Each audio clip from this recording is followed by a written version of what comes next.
Hi, my name's Alex, and today I'll be presenting my time series analysis major project, which is forecasting Essendon home attendance from 2019 to 2023 inclusive.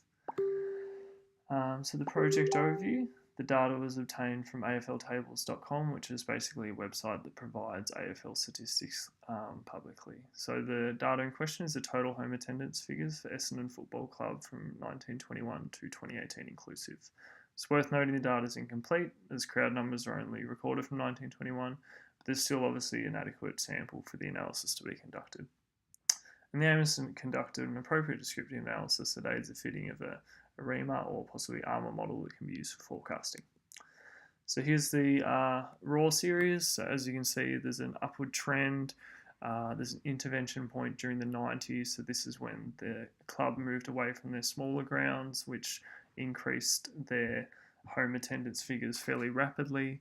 There's some moving average tendencies, as you can see from the year 2000 on. There seems to be fluctuations around a mean level.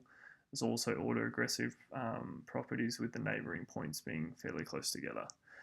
There is also signs of changing variance. There's very little variance at the start of the series for the first few decades.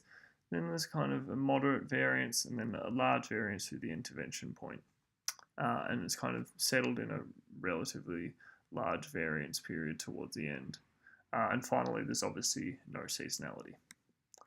So here's the ACF of the original series. So this is where we're basically now starting to check whether the series is stationary, as this is needed to fit an ARMA model.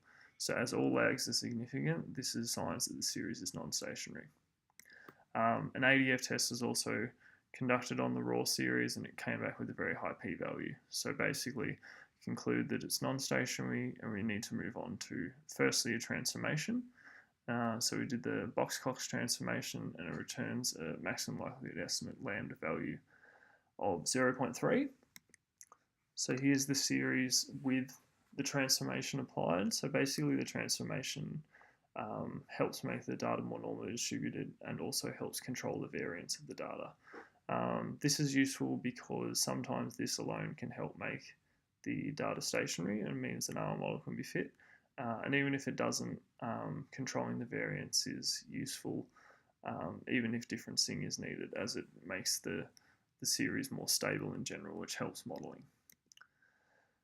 So it's not included here, but basically an ADF test was conducted on this series and it returned a high p-value, so we conclude that it is non-stationary and we move on to differencing.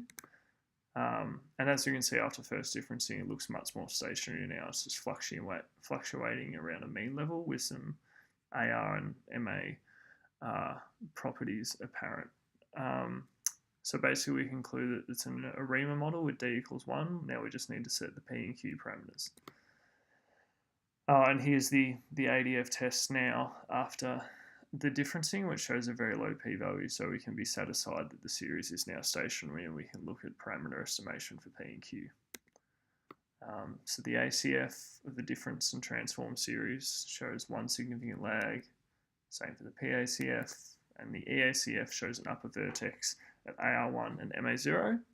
So all of these taken together, our candidate models can be 110, 011, and 111. So here in this table, we've got the models in the rows. So basically where there's a dash, there was no parameter for that MA or AR. So for models 1 and 2, which are just an AR1 and MA1, all parameters came back significant. But then for model 3, which had an AR and an MA component, both came back insignificant. So as a result of this, tried two overfitted models, and the overfitted models were an AR2 and an MA2, with in each model there was none of the, if it was moving average, there were no autoaggressive terms, and the other way around.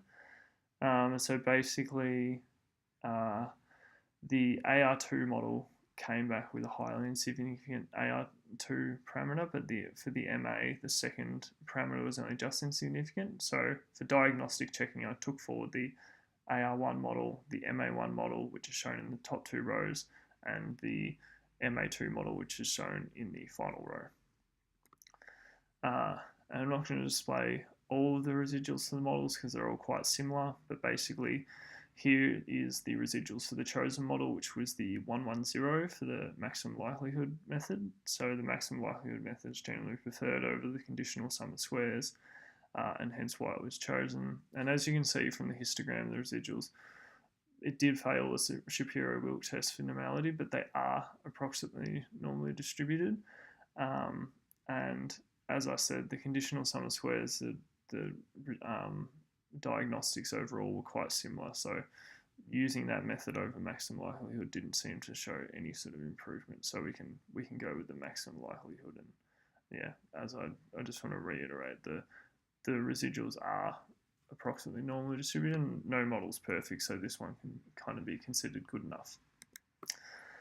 And then we also apply the McLeod-Lee test, which is to the squared residuals, which extends the Jung box text, which is in the bottom right corner here, and it basically just is testing the conditional heteroscedasticity of the residuals, and all points are well above the line, so we're not violating that assumption of constant variance of the residuals. So the model looks pretty good overall. We'd consider this and the diagnostics. It's not perfect, obviously, but models don't have to be perfect to be useful.